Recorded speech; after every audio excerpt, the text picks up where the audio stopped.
প্রস্রাবের ইনফেকশন হলে রোগীরা কি উপসর্গ নিয়ে আসেন?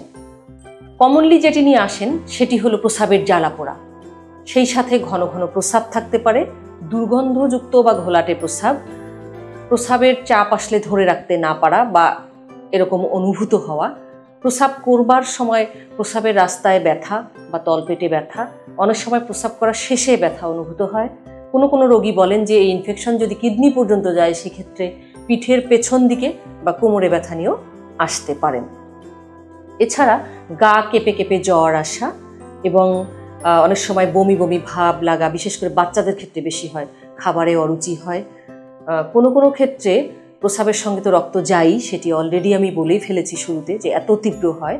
আবার কেউ কেউ এমনও কমপ্লেন করেন যে আমার কাছে মনে হয় প্রস্রাবটা ক্লিয়ার হয়নি, আমি প্রস্রাব করে এসেছি, আমার আবার যেতে হবে। এখন আসি তাহলে আমি কি করব? দয়া করে প্রস্রাবের ইনফেকশন হলে এটিকে অবহেলা করবেন না।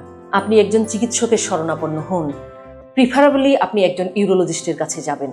যদি সম্ভব না হয় তাহলে নেফ্রোলজিস্টের কাছেই যাবেন অথবা কোনো বিশেষজ্ঞের কাছে।